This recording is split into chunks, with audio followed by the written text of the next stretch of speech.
The Ukrainian armed forces have struck the headquarters of the Russian Black Sea Fleet and supposedly killed dozens of high-ranking officers. This and more in this situation report.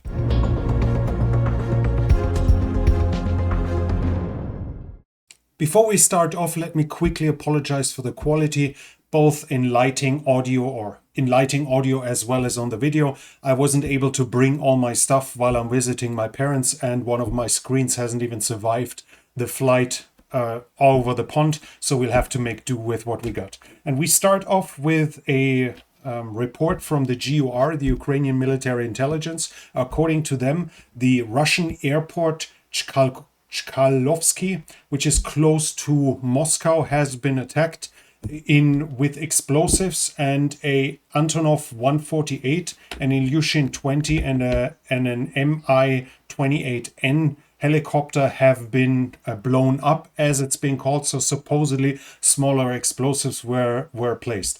It's said that the end of the Mi-28 has broken down, and we don't know the exact damage, to which extent the other planes were damaged, but it seems that the attack did happen.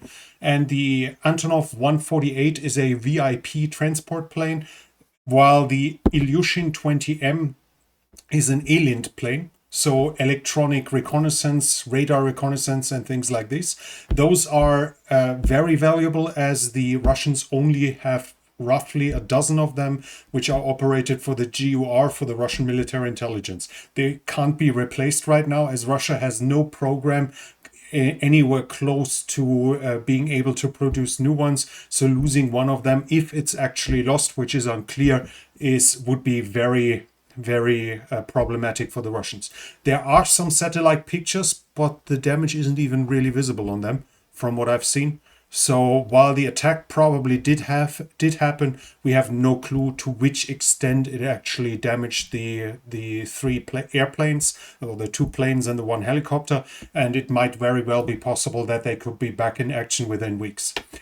Kadyrov has published a video where he said he's in good health, and he didn't understand why the drama about his health I talked to you about in the past, that supposedly he was in a coma. But I'm pretty sure I mentioned that so far we've seen a lot of reports in the past where supposedly some Russian leaders were dying and they are still kicking. So yeah, we'll have to see. It's obviously part of the information operation to claim that everyone is sick and about to die on the Russian side. Russia, in return, has done a series of big attacks on the Ukrainian infrastructure.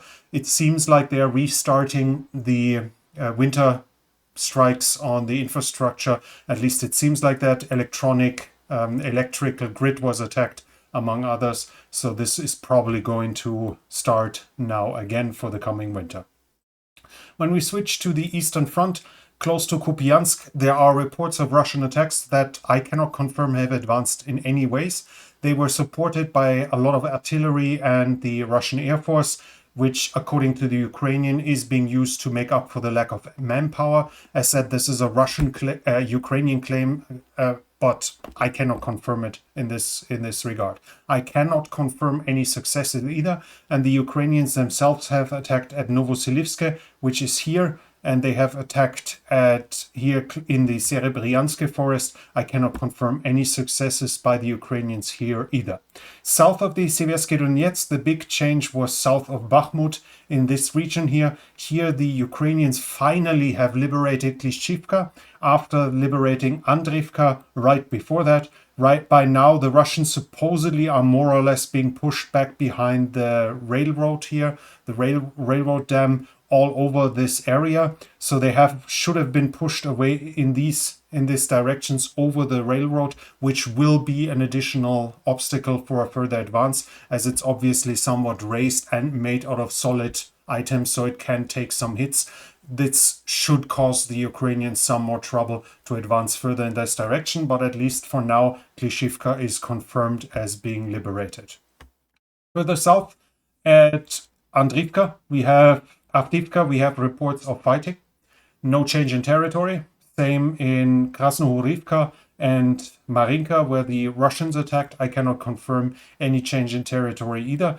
Close to Vuhledar, there close to Mykilske was fighting. Supposedly the Russians did attack again. I cannot confirm any change in territory either.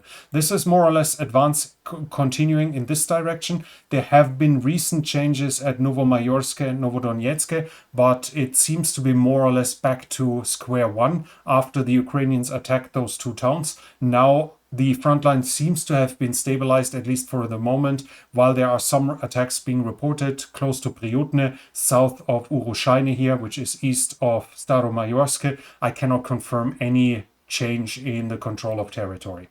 The focus for the Ukrainians is still here south of Orikhiv. Here we have the reports that the Ukrainians have advanced closer to Novoprokopivka.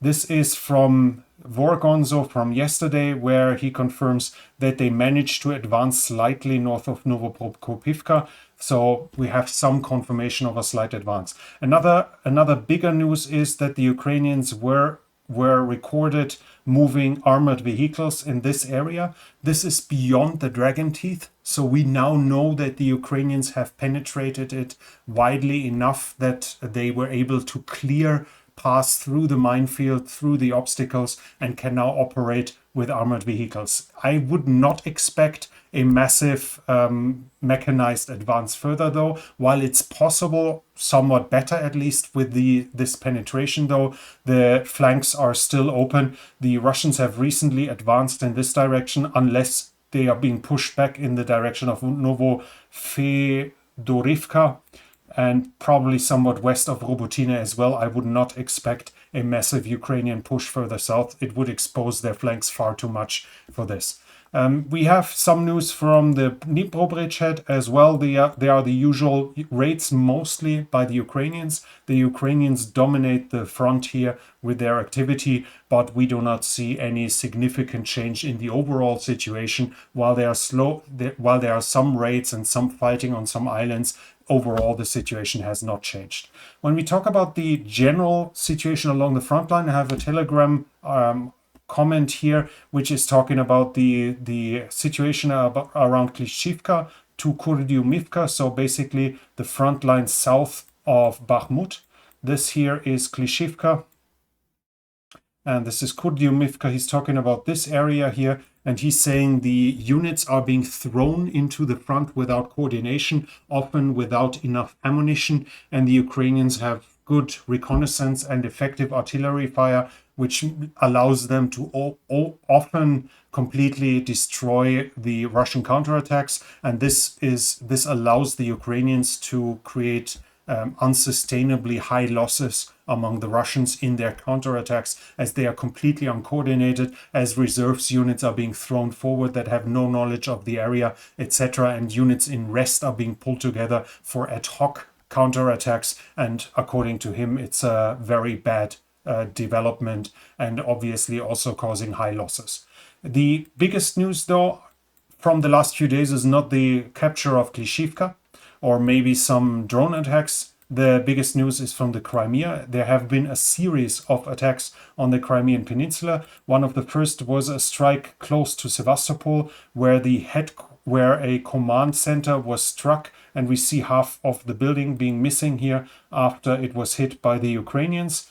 This was destroyed there, and there's also a report that the Ukrainians attacked the Saki airfield. There are reports that supposedly 2 fighter jets were destroyed on this, or at least damaged, but I have not seen any proof of this whatsoever. So while there was likely an attack, it might as well have been unsuccessful. The biggest news, though, is the attack on the headquarters of the Black Seas Fleet. Here we have it was attacked with Scalp or Storm Shadows.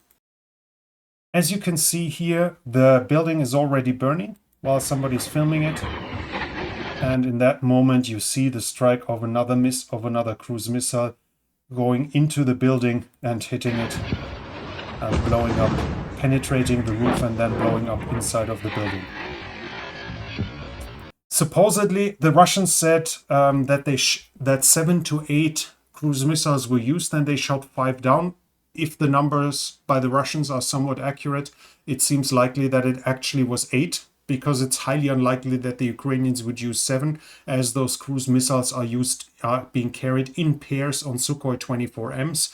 So it should be multiples of 2 in each case. So likely 8 were used. The Russians claim they shot down 5. Obviously 3 have come through. We see the confirmation of at least 2 hits here on the headquarters in this regard.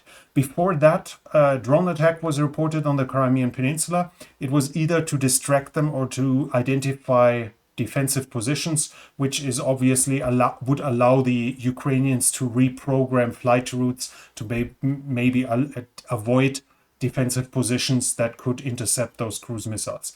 Budanov was saying that Lieutenant General Oleg Tsekov, he is the commander of this 200th motorized rifle brigade, as well as Colonel General Alexander Romanchuk, he commands the Russian forces in southern Ukraine, have both been heavily wounded. And supposedly Admiral Viktor Skolov, who is the commander of the Black Sea Fleet, was killed. There are now some rumors flowing around that 34 high-ranking officers were killed, but I didn't find a reliable source for this, so this might very well be just invention and nowhere close to the truth.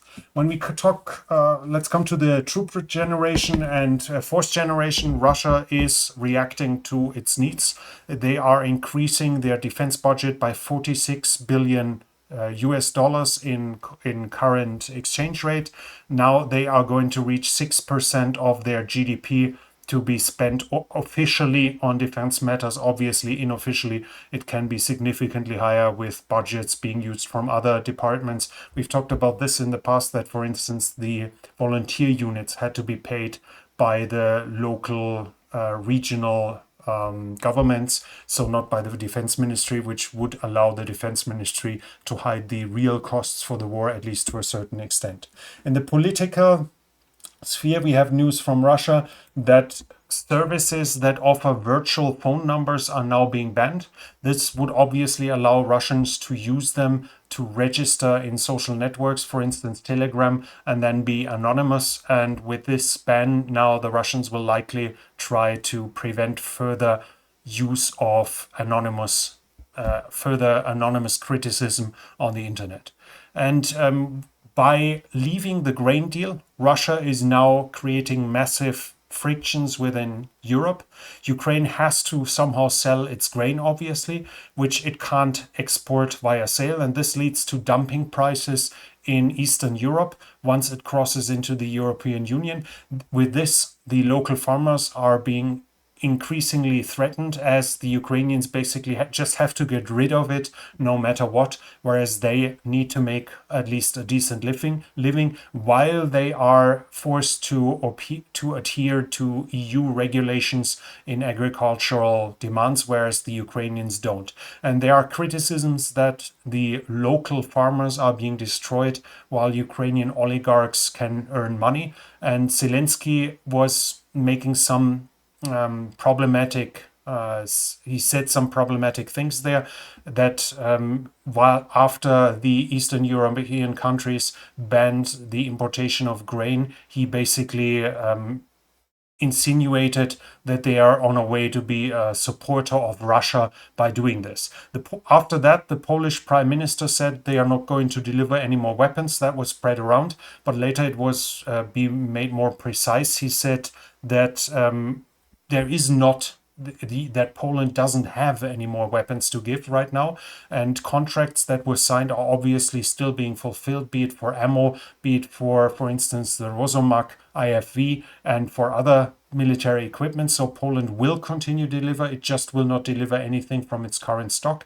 The weapons they are currently buying from the US and from South Korea are for Poland, not for Ukraine. But there is another quote from him now that has appeared, and that said, after those weapons are integrated, there might be fresh equipment that can be handed over that is currently still in use. So while the media in Europe especially spread around that Poland said they are not going to deliver Ukraine any more weapons, this does not seem to be the truth.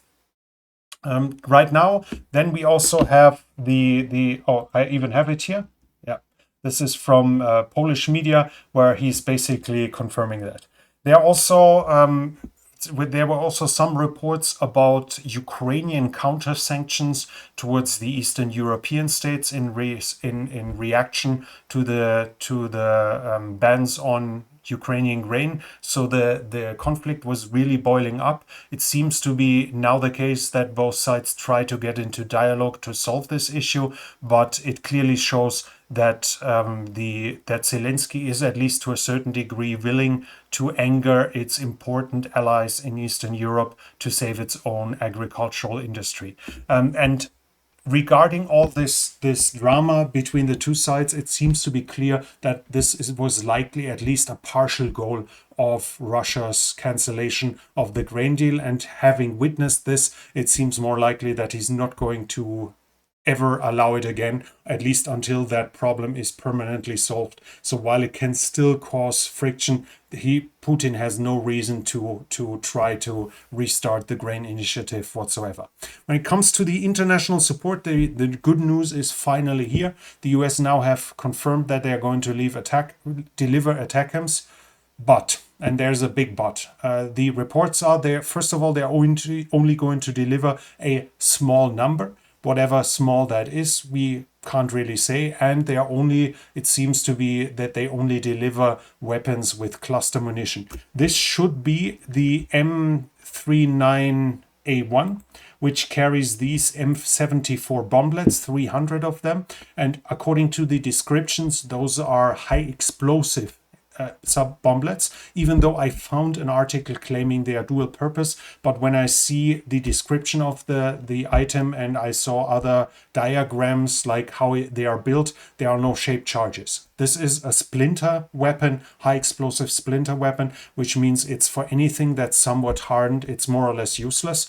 This will be fairly good against troop concentrations, probably against ammo dumps be outside of HIMARS range. Outside of regular HIMARS range so far, but this will definitely be not capable of destroying the Crimean Bridge or any deeper bunker system. It will likely be good enough to destroy helicopters and planes on the airfield if it's hitting them, but no bridges, no fortified headquarters whatsoever. The Ukrainians would have to probably fumble around removing the fuse, trying to use the sheer mass of the missile hitting it, so basically the force with which it hits, as the warhead is not capable of doing serious damage to any bridge system.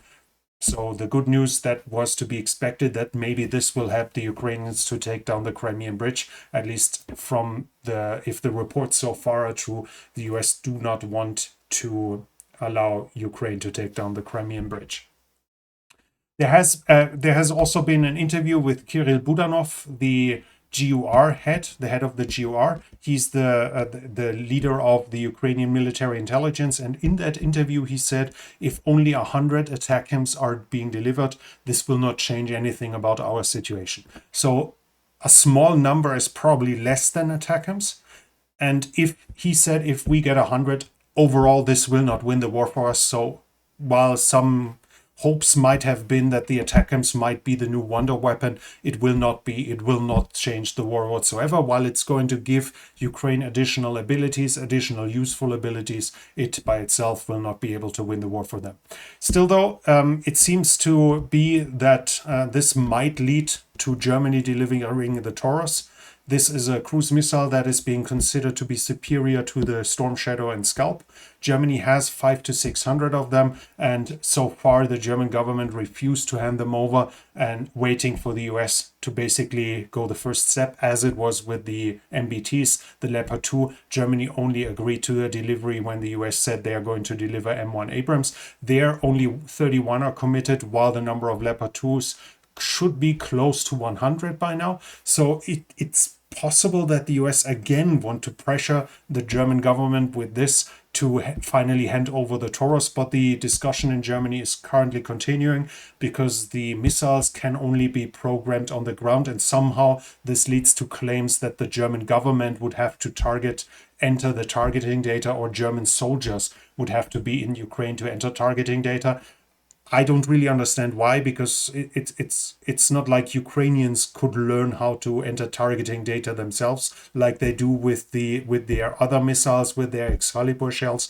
I have no idea, but at least this is currently the discussion in Germany, trying by others to say that this would be a direct involvement of the war, inside of the war, and it would need a mandate by the parliament and so on and so forth. So whether the Taurus come is far from certain as of now, but at least the big obstacle that the US hasn't done so themselves yet, this will be gone now with the US having confirmed ATACMS to the US, to Ukraine.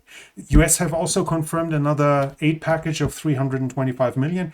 In that are AIM-9M. Those are modern Sidewinder air-to-air missiles, infrared guided.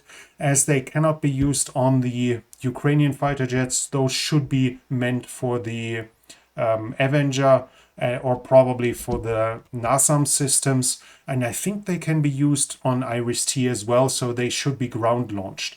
Also, Ukraine is going to receive additional missiles for the HIMARS systems, machine guns against drones, and 155 and 105 millimeter grenades fresh for their artillery, as well as TOW, Javelin, and 84 new ammunition for those. Those three are anti-tank missiles, some guided, some not, to obviously help the Ukrainian armed forces improve their anti-tank capabilities. Other deliveries include 3 million rounds of ammunition, small arms ammunition, and there's good news for Ukraine's Air Force.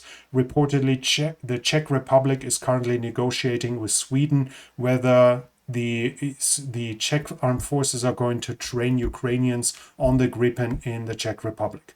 And finally, we have pictures of the first Leopard 1s in Ukraine. A big number was promised, but they had to be completely refurbished, and now the first ones have arrived. And we also have a picture from Sevastopol, where we see how the submarine there has been hit inside of the dry dock with storm shadows, and we see this is a write-off.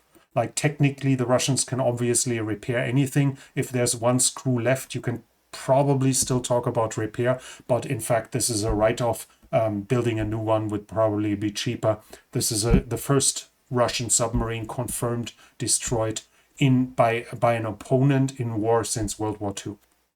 And finally, some news about Armenia. Nagorno-Karabakh has now started to hand over its weaponry. They have fully capitulated. I have confirmations that the first main battle tanks have been handed over, as well as small arms and ammunition. The negotiations continue while this is happening, but obviously now tilted very much in one side, with one side not even having the arms to even put up a token resistance anymore. Azerbaijan will more or less dictate the terms under which Nagorno-Karabakh will be added or included or integrated in itself. Armenia itself is expecting refugees. The number that I found was 40,000. So in Armenia, officially, they expect 1/3 of the Armenians in Nagorno-Karabakh to flee. Whether this is enough or whether it's going to be more, we'll obviously have to see. Before that, the Azerbaijani troops also killed a number of Russian peacekeepers, among them higher officers, but Aliyev has already apologized. This is an example how even in mishaps like this, it doesn't need to an automatic escalation if both sides do not want an escalation. That's why NATO has not been involved in this war either, despite numerous opportunities if they really wanted in, because neither Russia nor NATO want to actually fight against each other. Both sides are fairly happy to limit the combatants to Ukraine and Russia as of now. And that's it already from me for now. If you like this situation report, please hit the thumbs up button. It really helps with the algorithm. I'll be back with my better equipment in roughly 10 days, so the quality should increase afterwards back to the used level. But as said, if you still enjoyed it, I would really appreciate the thumbs up. If you're new here, I would like to invite you to subscribe to the channel and hit the bell icon so you don't miss future videos. And leave a comment. What do you think about the current situation? How much the Ukrainian strikes in the rear of the Russian front will allow them to advance further in their counteroffensive? This channel is only possible because of the support of viewers like you. If you like to support the channel, you can do so by the means in the description. Thank you very much to everyone already supporting this channel. And that's it from me for now. Thank you for watching, and I'll be back.